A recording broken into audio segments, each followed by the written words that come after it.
인간은 역사 속에서 태어납니다. 어떤 사람은 현재의 역사를 따라 살고 어떤 사람은 새로운 역사를 써내려갑니다. 수많은 인간의 역사에는 빠지지 않고 등장하는 이야기가 있습니다. 사랑입니다. 그런데 사랑은 시대마다 그 모습을 달리 정의합니다. 그것은 때로 불륜, 근친, 동성애, 자기애, 동물과의 사랑, 소아 성애자들의 모습들로 나타나곤 합니다. 소수들이 이러한 것들을 사랑이라고 말하기 위해서는 환경적 요인, 타고난 성향, 아름다움이라는 것으로 승화시키는 방법이 있습니다. 그런데 성경은 이것을 죄라고 말씀합니다. 왜냐하면 사랑의 대상과 사랑의 방법이 잘못되었기 때문입니다. 인간은 사랑을 간구하는 존재입니다. 오늘도 우리는 사랑을 찾아다니고 누군가에게 사랑받기를 원하며 살아갑니다. 그렇다면 오늘 우리가 살아가는 시대 속에 사랑은 어디에 있습니까? 각자 사랑의 모습이 다양한 것이라고 주장하는 기준 없는 사랑의 정의 속에서 여러분과 저는 무엇을 사랑이라고 말할 수 있습니까? 성경은 하나님이 사랑이시다라고 말씀합니다. 그렇다면 그리스도인은 하나님의 사랑과 사랑을 위장한 정욕, 쾌락, 야심을 어떻게 구분할 수 있겠습니까? 오늘 말씀을 통해 하나님이 원하시는 사랑의 대상, 하나님이 원하시는 사랑의 방법을 깨닫게 되기를 예수님 이름으로 축복합니다. 사도 요한은 이러한 문제를 다루기 위해서 본소신을 기록했습니다. 그리스도인은 어떻게 사랑해야 하는가? 무엇이 진정한 사랑인가? 사랑의 참된 본질과 사랑의 행위는 어떠해야 하는지 가르칩니다. 사도 요한이 말하는 사랑은 무엇입니까? 하나님의 사랑입니다. 우리의 기쁨이 충만하게 되는 사랑, 우리가 빛 가운데 행하도록 하는 사랑, 우리 죄를 사하신 사랑, 영생을 주신 사랑입니다. 성도는 그 하나님의 사랑 안에 거하면 악한 자로부터 보호받고 거짓 교리를 따라 미혹되지 않게 되는 것이라고 말합니다. 이렇게 하나님이 우리에게 베푸신 사랑은 무조건적이며 희생적이고 무한하며 영원한 신적 사랑입니다. 우리가 이러한 사랑을 알게 된 것은 우리의 어떤 노력과 자격으로 얻어낸 것이 아닙니다. 하나님은 그의 유일하신 아들을 통해서 그 사랑을 나타내셨습니다. 그러므로 하나님의 사랑의 확증이신 예수 그리스도를 믿는 자에게는 더 이상 정죄함이 없습니다. 죄로부터 자유함을 얻고 어둠에서 빛 가운데로 나아오게 되었습니다. 형제와 이웃에 대한 원망과 불평과 불만과 시기와 질투와 경쟁심과 이기심, 다툼에서 벗어나서 오직 하나님의 사랑과 이웃에 대한 사랑만이 그 마음에 자리하게 되었습니다. 이것이 사도 요한이 말하고 있는 하나님의 사랑입니다. 여러분은 하나님을 사랑합니까? 자, 이렇게 설교했으니 여기서 끝내도 됩니다. 그만해도 되겠다 싶은데 오늘 본문을 보면 사도 요한은 우리를 더 깊은 코너로 몰아가는 것을 느낄 수밖에 없습니다. 요한 일서는 아래로 내려가는 나선형 구조로 기록되어 있습니다. 사도 요한은 이렇게 말합니다. 7절에 사랑하는 자들아 우리가 서로 사랑하자. 왜냐하면 사랑은 하나님으로부터 나기 때문이다. 사랑하는 사람은 하나님으로부터 태어났고 하나님을 알고 있는 사람이다. 이렇게 말하는 것이죠. 그리고 8절은 그 반대로 사랑하지 않는 사람은 하나님을 알지 못했다라고 말씀합니다. 이것은 분명 내가 사랑하고 싶은 사람을 이야기하는 것이 아닙니다. 이 사랑은 감정적인 요소가 아닙니다. 이웃 사랑의 원동력은 하나님의 사랑으로부터라는 것을 말하는 것입니다. 9절은 이러한 사실을 증거합니다. 하나님의 사랑이 어떻게 나타났습니까? 그의 유일하신 아들을 보내심으로 우리가 생명을 얻었다고 말합니다. 바로 이 사실을 믿는 사람은 자신이 기존에 가지고 있던 감정과 판단력과 기준을 가지고 이웃을 사랑하는 것이 아니라 하나님이 주신 새로운 생명을 가지고 이웃을 사랑하게 된다는 말씀입니다. 여러분은 바로 이러한 하나님의 사랑 안에 거하고 있으십니까? 하나님의 사랑이 여러분 안에 나타나고 여러분 안에 있다라는 것을 어떻게 확신할 수 있습니까? 그것은 형제를 사랑하는 것입니다. 하나님의 사랑으로 하나님의 방법과 하나님의 사랑의 기준으로 형제를 사랑하는 것이 하나님의 사랑을 아는 사람이며 지금 그 하나님의 사랑 안에 거하고 있는 사람입니다. 요한일서 전체를 보게 되면 사도 요한은 더욱 집요하게 강조하여 말씀합니다. 너희가 정말 그 하나님의 사랑을 알고 믿고 있다면, 너희가 정말 하나님의 사랑 안에 거하고 있다고 말한다면 빛의 자녀들처럼 살아야 한다. 말로만 할 것이 아니라 계명을 따라서 행함과 진실함으로 사랑해야 한다. 형제를 사랑하지 아니하는 자는 하나님께 속하지 않은 사람이고 사랑하지 아니하는 자는 사망에 머물러 있고 누구든지 하나님을 사랑하노라 하고 그 형제를 미워하면 그는 거짓말하는 사람이다 라고 말씀합니다. 하나님의 사랑, 이 단어는 너무나 좋은데요. 지금 우리가 이러한 말씀을 들으면 뭔가 좀 불편한 마음이 드는 건 사실입니다. 우리는 그렇게 사랑하지 못하고 있기 때문입니다. 그러나 우리는 성경의 모든 말씀을 아멘으로 받아야 합니다. 어떤 말씀이 우리의 마음을 불편하게 만든다고 할지라도 하나님의 말씀을 부인해서는 안 됩니다. 하나님의 말씀은 우리의 문제를 직시하게 하기 때문입니다. 성경은 단순히 심리적 안정을 위한 도구가 아닙니다.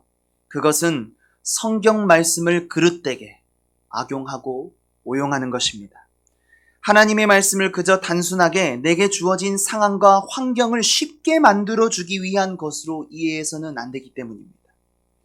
신약 성경의 가르침에는 중요한 원리가 있습니다. 그것은 우리가 그 말씀을 굳게 붙잡고 의지하기만 하면 절대로 잘못된 길로 갈 수 없다라는 것입니다. 로이드 존스 목사님의 말씀처럼 하나님은 잠시 동안 우리를 달래고 위로하려고 별 의미 없는 달콤한 말씀을 결코 주시지 않습니다. 서로 사랑해야 한다는 말씀이 요한일서 전체에서 11번 나옵니다. 그런데 그중 2번이 우리가 함께 읽은 본문에서 등장합니다. 그것은 사랑을 실천하는 것이 얼만큼 중요한 것인지 사랑의 현실성을 강조합니다. 여러분, 왜 이렇게 사도 요한은 우리가 서로 사랑하자 반복하면서 말하고 있을까요? 종말의 때가 임박했기 때문입니다. 종말이 되면 그만큼 사랑하기가 어렵기 때문입니다. 베드로 사도도 마찬가지로 종말을 기록하며 뜨겁게 서로 사랑해야 함을 말씀합니다. 베드로전서 4장 8절에 무엇보다도 뜨겁게 서로 사랑하지. 사랑은 허다한 죄를 덮는다. 사도 바울의 마지막 서신인 디모데 후서에서도 마지막 때에는 사랑이 식어진다고 말씀하고 있습니다. 너는 이것을 알라. 말세에 고통하는 때가 이르러 사람들이 자기를 사랑하며 돈을 사랑하며 배신하며 조급하며 자만하며 쾌락을 사랑하기를 하나님을 사랑하는 것보다 더하며. 우리 예수님께서도 마태복음 24장 12절에 종말이 코앞에 다가오면 많은 사람의 사랑이 식어진다고 말씀하셨습니다.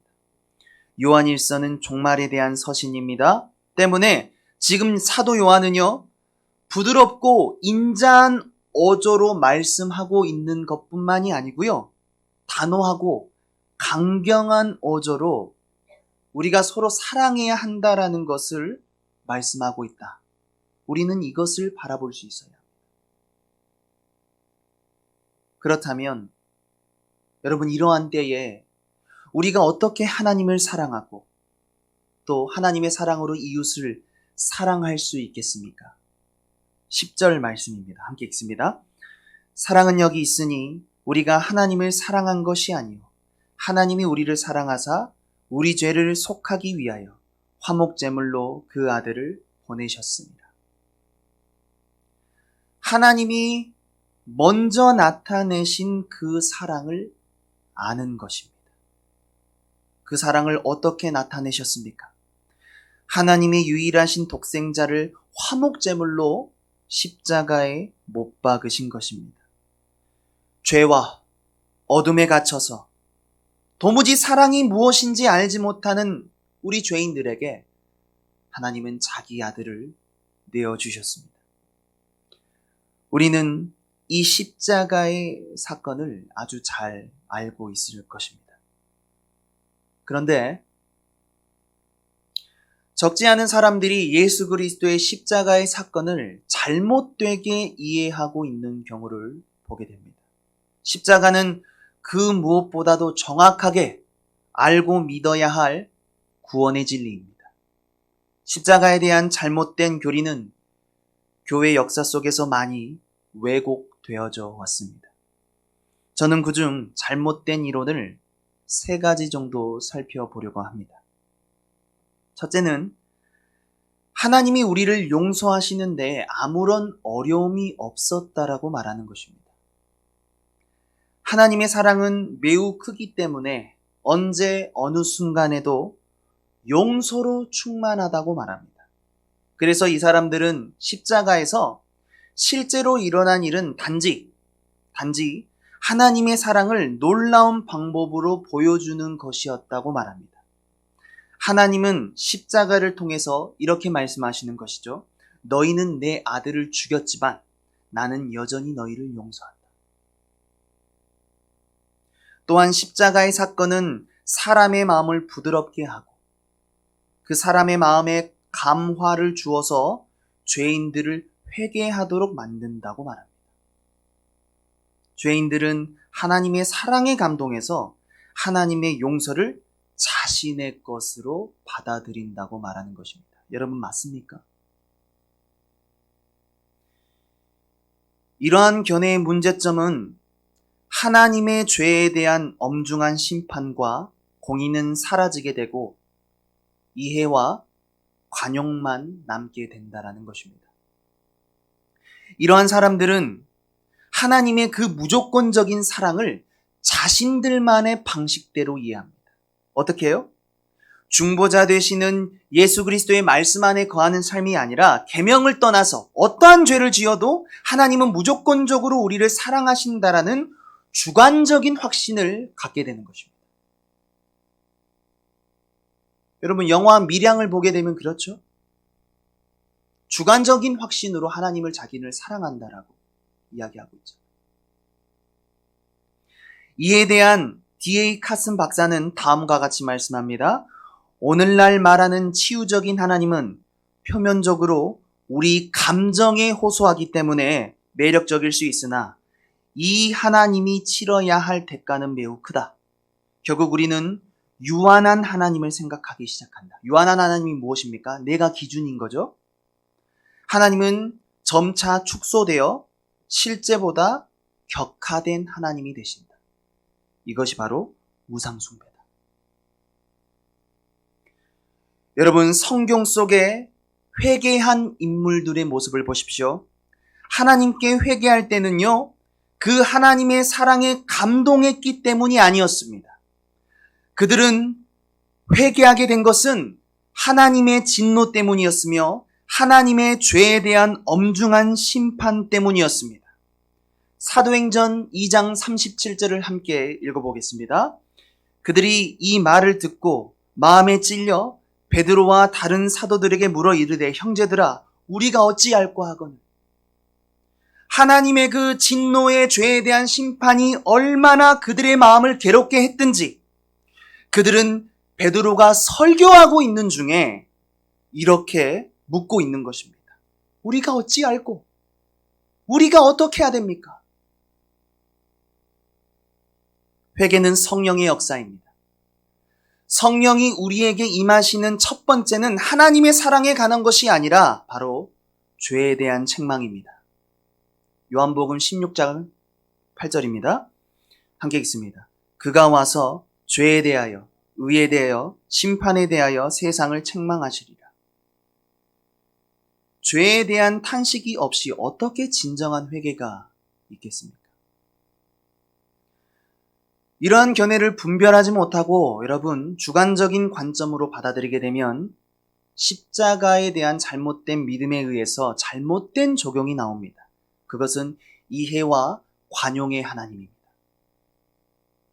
천주교는 사랑의 하나님이시기 때문에 죄인들을 동성애까지 이해하고 지옥이 없다라고까지 말하지 않습니까? 이것은 하나님의 사랑을 위장한 신앙의 위선과 어긋난 자유를 주장하게 됩니다. 신앙의 위선이란 자신의 연약함을 하나님의 사랑에 기대어서 죄와 타협하고 죄와 싸우지 않는 것입니다. 이러한 신앙은 성장이 없고 하나님의 의의 말씀을 경험하지 못한 젖먹이 신앙일 수밖에 없습니다. 히브리서 5장 12절 말씀 함께 읽습니다. 때가 오래되었으므로 너희가 마땅히 선생이 되었을 터인데 너희가 다시 하나님의 말씀의 초보에 대하여 누구에게서 가르침을 받아야 할 처지이니 단단한 음식은 못 먹고 젖이나 먹어야 할 자가 되었다. 또 다른 이로는 하나님의 율법은 절대적이고 최종적인 것이 아니라고 말하는 것입니다. 예수 그리스도의 죽음이 하나님의 공의에 의한 죽음이 아니고 하나님은 얼마든지 자신의 율법을 바꾸실 수도 있었다라고 말하는 것입니다. 하나님은 전능하시기 때문에 십자가가 아니라 다른 방법으로도 죄인들을 용서하실 수 있었습니다. 하지만 이 세상을 도덕적으로 통치하기 위해서는 하나님은 죄에 대한 가감한 조치가 필요했기 때문에 그래서 그리스도를 죽이시기로 선택하신 것입니다. 만약 그리스도의 죽음이 없이 인간의 죄가 사해진다면 모든 인간은 죄에 대한 그런 심각함을 생각하지 않을 것이기 때문이었습니다. 여러분, 이 이론 역시 하나님의 공의가 무시됩니다. 하나님은 하나님이시기 때문에 자신의 율법을 철회하실 수 없습니다. 오늘날 율법은 폐하여진 것이 아니라 온전해진 것입니다. 예수 그리스도의 십자가는 절대적으로 죄인들에게 필요한 것이었습니다. 사람이 죄사함을 받을 수 있는 길은 십자가 외에는 없습니다. 이러한 견해 또한 다음과 같은 모순을 일으키게 됩니다. 그것은 율법과 예수 그리스도의 속죄를 혼용하는 것이죠. 여러분, 예수 그리스도는 율법의 마침이 되십니다. 그러므로 예수 그리스도의 이 십자가의 은혜를 입은 사람은요, 율법으로부터 자유한 것이 아니고요, 온전해진 율법을 즐거운 마음으로 따르기 때문에 자유한 것입니다.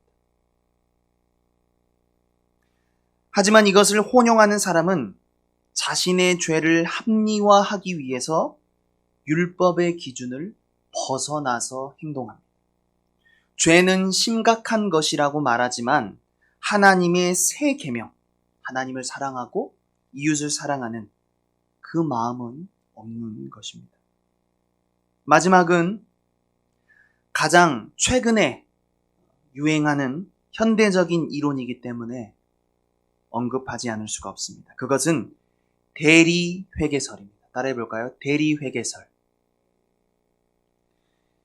지금도 이 이론을 가르치는 사람들이 많이 있습니다. 그들은 우리 주님이 십자가에서 인류를 대신해서 회개를 드리는 일이었다고 말합니다. 인간들은 죄에 대한 개념이 없기 때문에 진정한 회개를 할 수 없습니다. 하나님은 사람이 자신의 죄를 회개해야만 그 죄를 사해 주실 수 있기 때문에 우리 주님이 인류를 대신해서 죄를 회개하셨다라는 것이죠. 주님은 말씀합니다. 죄는 끔찍한 것이다. 나는 인류에게 죄의 형벌이 죽음이라는 것을 보여주겠다. 내가 십자가에서 순종하여 죽는 것은 너희를 대신해서 회개하는 것이다. 이렇게 말한다라는 것입니다. 그러나 여러분, 이것 또한 잘못됐죠? 우리 주님은 분명 우리의 죄를 담당하셨지만 절대로 하실 수 없는 일이 있습니다. 무엇입니까? 회개입니다. 주님은 우리 인간처럼 죄를 범하거나 죄책감을 느끼실 수 없는 분이십니다. 주님은 죄가 없으신 완벽하신 분이십니다. 우리가 죄를 범했을 때 겪는 일들을 주님은 알지 못하셨습니다. 죄를 범하는 것이 무엇인지 모르시는 분이 어떻게 회개할 수 있겠습니까? 그것은 불가능합니다.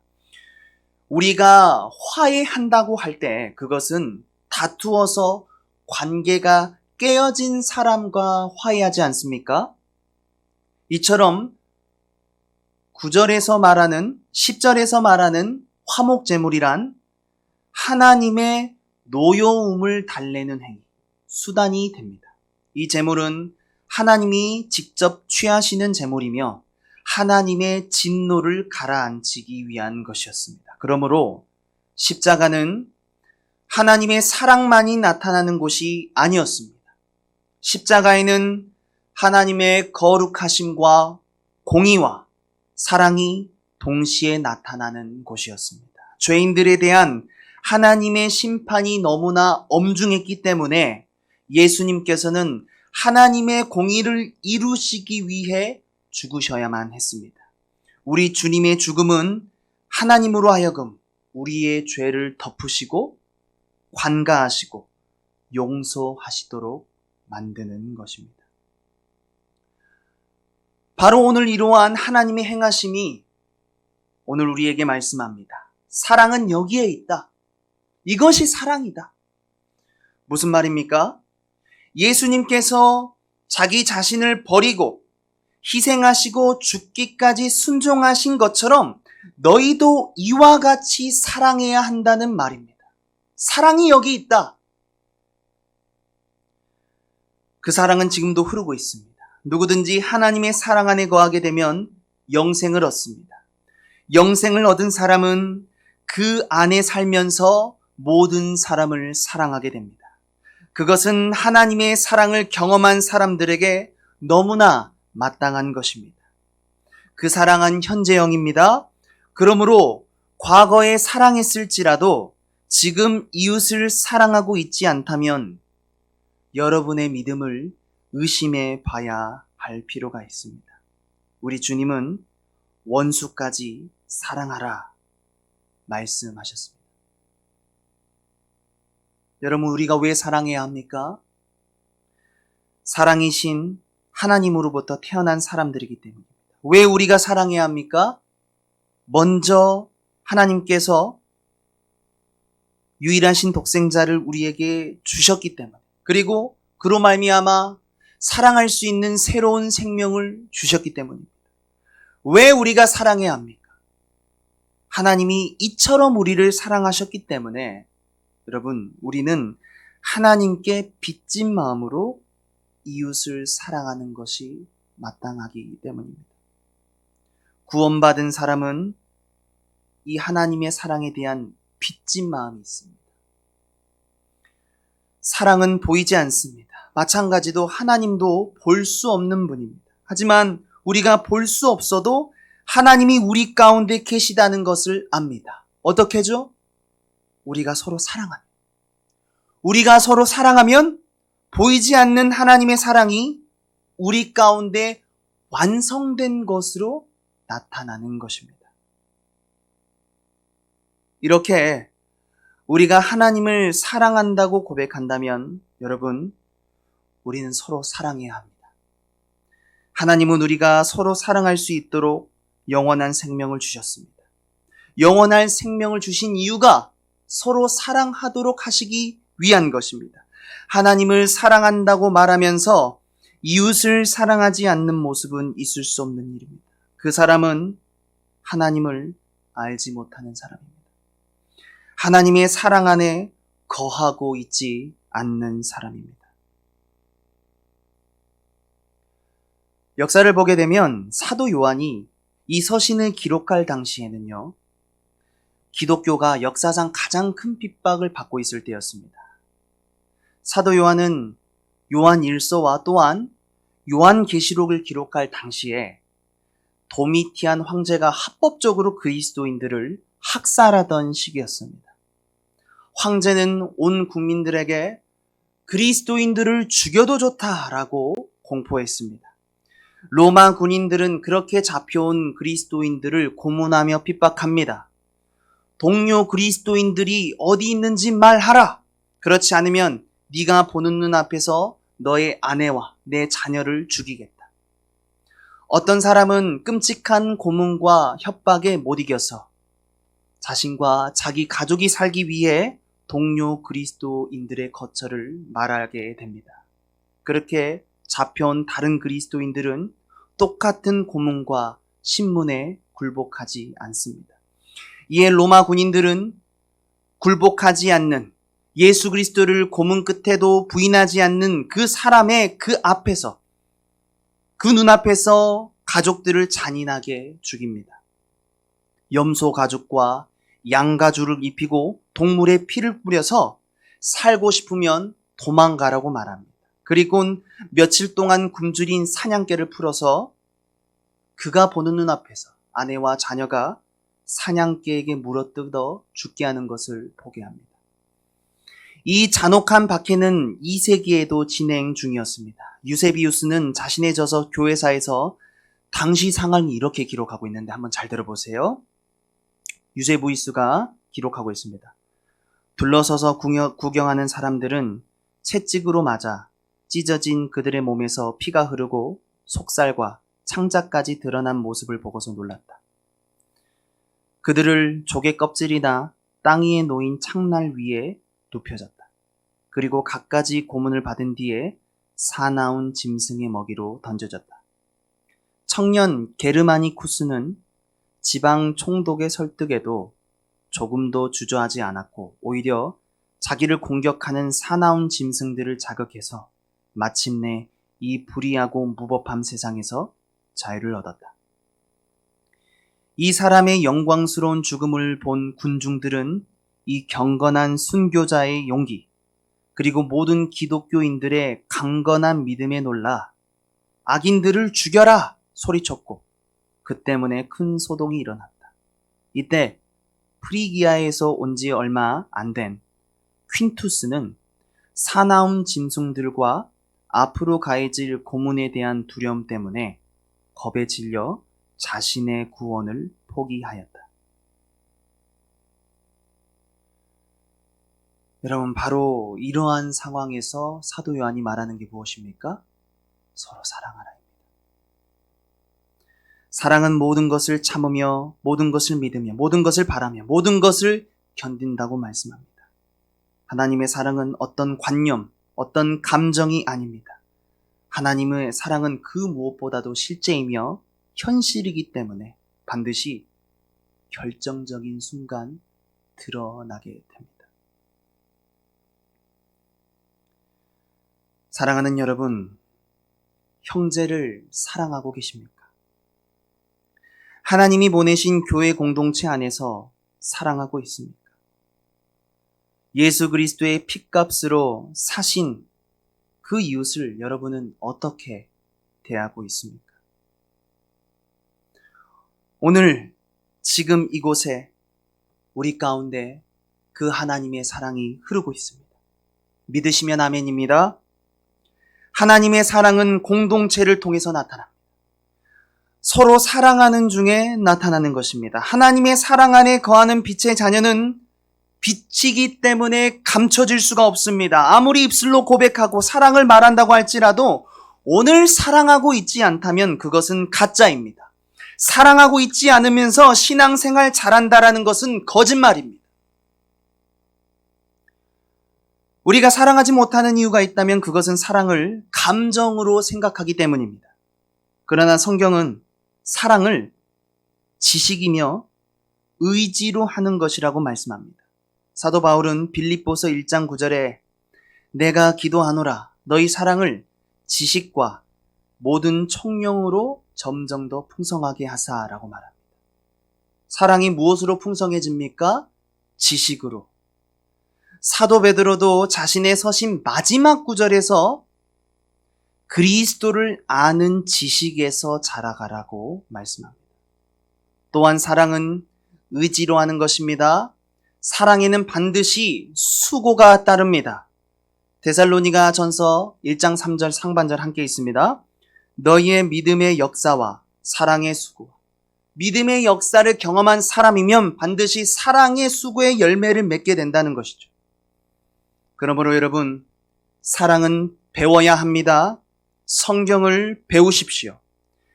진정한 사랑은 진리의 지식을 통해서 주어집니다. 사랑은 저절로 되는 것이 아닙니다. 서로 사랑하라 라고 오늘 명령하는 것처럼 사랑은 의지적인 것입니다. 어떤 사람은 내가 사랑하고 싶은 사람만을 사랑합니다. 자신과 맞는 사람, 자신에게 즐거움을 주고 기쁨을 주는 사람, 자신에게 도움이 되고 유익을 주는 사람을 사랑합니다. 이것은요, 자기 영역 안에서의 사랑입니다. 자신의 영역 안에서의 사랑. 이러한 사람은 아무리 자신에게 도움을 준다고 할지라도 자신의 영역을 침범해 오는 사람은 달가워하지 않습니다. 주님은 내 제자들은 그렇지 않아야 한다라고 말씀하셨습니다. 누가복음 6장 32절입니다. 함께 읽습니다. 너희가 만일 너희를 사랑하는 자만을 사랑하면 칭찬받을 것이 무엇이냐? 죄인들도 사랑하는 자는 사랑하느니라. 하나님의 사랑에는 제한된 영역이 없습니다. 그 제한된 영역이 없는 사랑을 받은 그리스도인들도 마찬가지입니다. 하나님의 그 사랑이 우리에게 나타난 것은요, 자녀가 아버지를 닮듯 우리 모두 그와 같이 되기를 바라시기 때문입니다. 또한 믿음과 사랑은 비례합니다.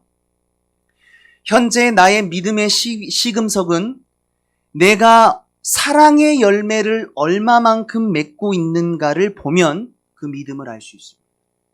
참된 믿음은 반드시 사랑의 열매를 맺기 때문입니다. 그런데 믿음이 있다고 말하면서 사랑이 없는 신앙생활을 하는 사람들이 있습니다. 이러한 모습은 하나님의 사랑과 부합되지 않는 자기애이며 자기 위안과 자기 만족을 위한 신앙생활을 하는 사람입니다. 이 사람들은 교회는 다닌지 몰라도 예배는 드릴 수가 없는 것입니다. 결국 그 사람은 기도는 하지만 사랑은 하지 못합니다. 예배는 하지만 사랑하지 못하며 찬양은 하지만 자신의 감정을 더 중요하게 생각합니다. 무엇입니까? 자기의에 빠진 것입니다. 여러분, 자기의가 무엇입니까? 자기의란 자기 자신을 참 괜찮은 사람으로 보는 거예요. 나 정도면 그래도 나쁘지 않아. 난 참 괜찮은 사람. 이렇게 자기에 빠진 사람의 모습은요, 소극적인 모습, 그리고 적극적인 모습으로 나뉩니다. 소극적으로는 자신이 하나님의 요구에 부합하도록 충분히 순종했다라고 믿는 것이죠. 난 충분히 순종했어. 할 만큼 했어. 적극적으로는 자신이 지금 헌신적으로 하나님을 기쁘시게 섬기고 있다라고 생각하는 것입니다. 그러나 자기에 빠진 사람은요, 하나님께 절대적으로 의존하지 않습니다. 그리고 하나님의 사랑에 종속되지 않은 사람의 모습으로 살아갑니다. 하나님의 사랑을 말하지만 그 사랑에 구속받기는 싫어하는 것입니다. 그래서 자기에 빠진 사람은 사랑하지 못하고 있으면서도 자기 자신에게 합당한 이유를 제시하고 사랑하지 못할 이유들을 제시해냅니다. 생각해냅니다.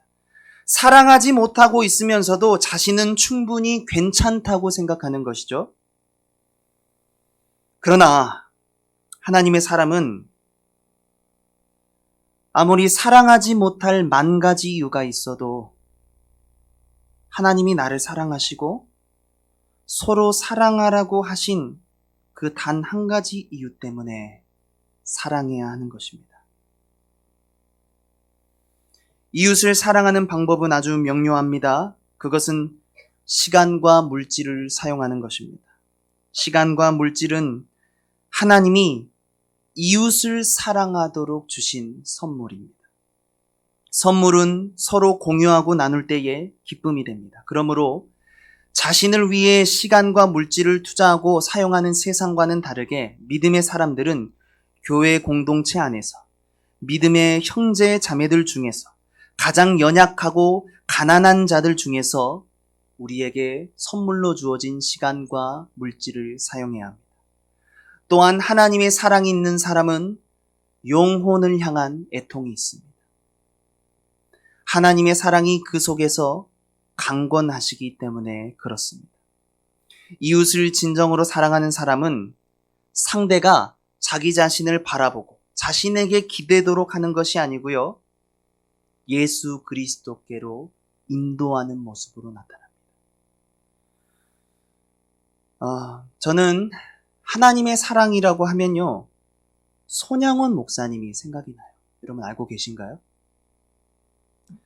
평생토록 소록도에서 나병 환자들과 함께 생활하시며 그들의 이 몸에 난 피고름을 입으로 짜주시던 이 손양원 목사님은 어느 날 한밤중에 울고 계셨습니다.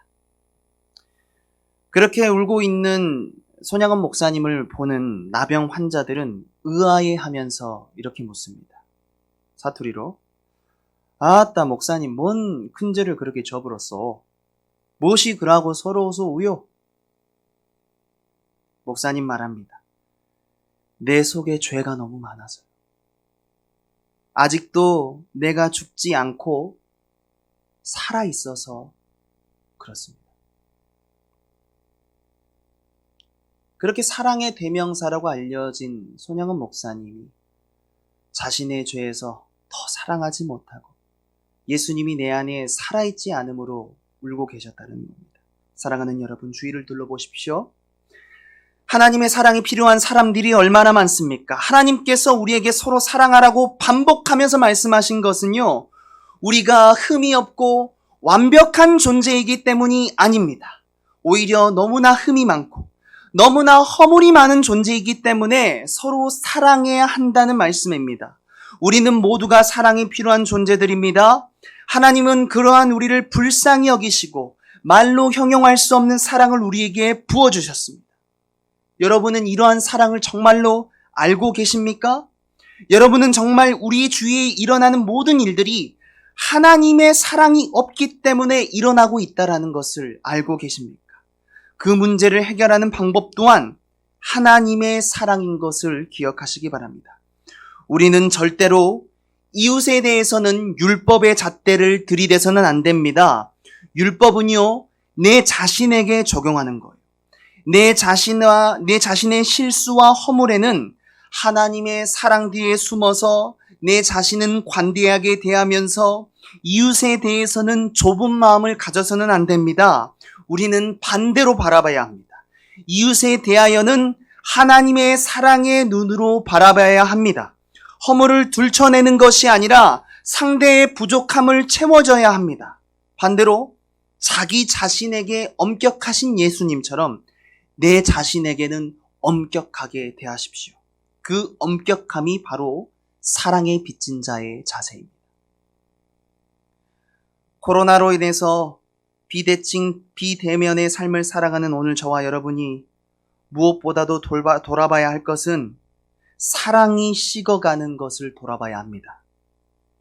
코로나라고 하지만 여러분 사실 솔직히 말하면 내가 사랑하는 사람하고는 가고 싶은 거 다 다니잖아요. 마지막 13절은 우리가 이러한 사랑을 할 수 있는 부정할 수 없는 이유를 말씀합니다. 그것은 하나님의 성령을 우리에게 주신 것입니다. 하나님이 아들을 사랑하시고 아들이 아버지를 사랑하실 때 그 사랑은 성령 안에서 이루어집니다. 말씀을 정리합니다. 우리는 누군가를 사랑할 수 없습니다. 우리의 사랑은 인간적인, 육적인 사랑입니다. 하지만 성령은 우리를 자유케 하시는 영입니다.